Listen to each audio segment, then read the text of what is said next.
예수님을 따라가며 우리가 품어야 할 마음, 오늘은 사랑에 대해서 함께 묵상해 보려고 합니다.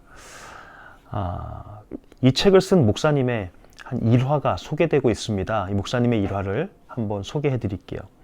농촌에서 목회를 할 때 한 학생에게 큰 어려움이 찾아왔습니다. 자신이 의지하던 모든 것이 한순간에 무너져 버리자 그 학생은 이상 행동을 보이기 시작했습니다.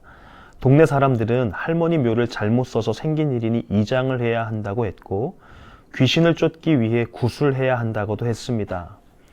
병원에 입원을 주선했습니다. 돌볼 수 있는 이가 아무도 없었기 때문입니다.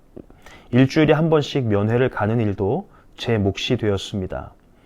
치료는 너무도 막막하게 여겨졌습니다. 언제까지 치료를 하게 될지, 나을 수는 있는 것인지, 그 어떤 것도 장담할 수 있는 게 없었습니다. 마침 미국에서 정신과 계통의 공부를 하고 있는 아는 청년이 있어서 긴 편지를 썼습니다. 얼마 뒤 긴 답장이 왔는데 그 답장에는 지금도 잊지 못하는 말이 적혀 있었습니다. 우리의 상한 마음을 치료할 수 있는 유일한 약은 사랑입니다. 이런 말이었습니다. 그 말 한마디가 그 학생을 포기하지 못하도록 제 마음을 붙들어 주었습니다.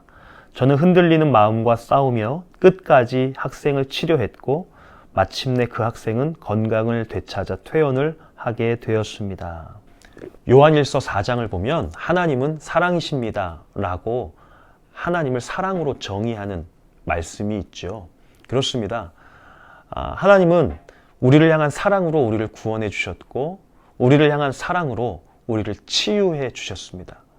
성경을 보면 상처 입고 아파하는 자들이 얼마나 많이 나오는지 모릅니다. 그들은 예수님을 만나서 치료받게 되고 하나님의 은혜로 치유받게 됩니다.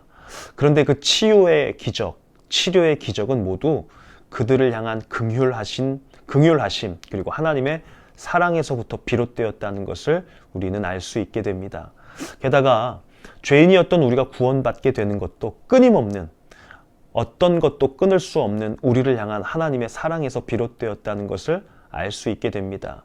우리가 그 하나님의 사랑을 입은 자들이라면 우리도 사랑으로 이 땅을 회복시켜야 하겠고, 우리도 그 사랑으로 이 땅 위에서 만나는 누군가를 치유할 수 있어야 하겠지요.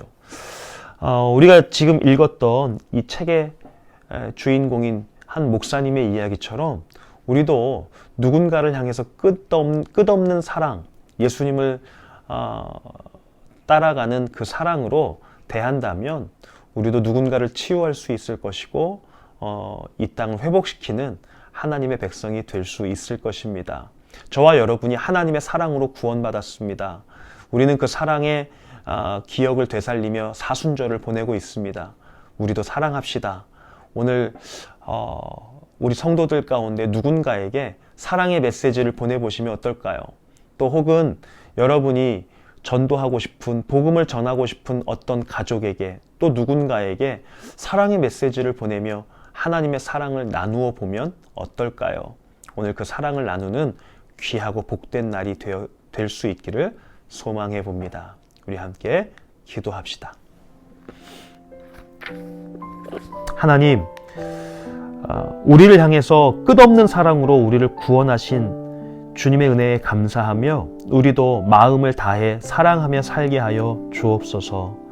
우리에게 주신 하루하루가, 우리에게 주신 한 인생이 사랑으로 시작해서 사랑으로 마치기를 소원합니다. 사랑을 통해서 하나님을 만날 수 있었던 것처럼 우리도 사랑을 통해서 이웃을 만나게 하시고 그 이웃과 이 땅을 치유할 수 있는 하나님의 복되고 능력 있는 백성들 되게 하여 주옵소서. 예수님의 이름으로 기도합니다. 아멘.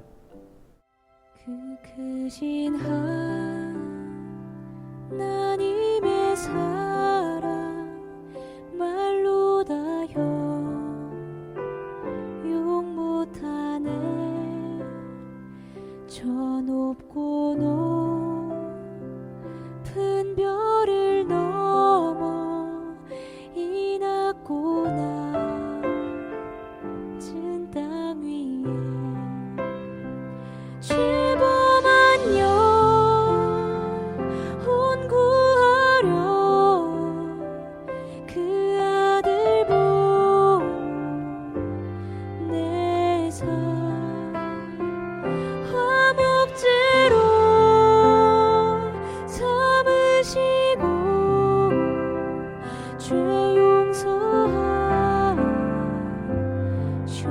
하나님 크신 사랑은 하나님 크신 사랑을 증량다 못하며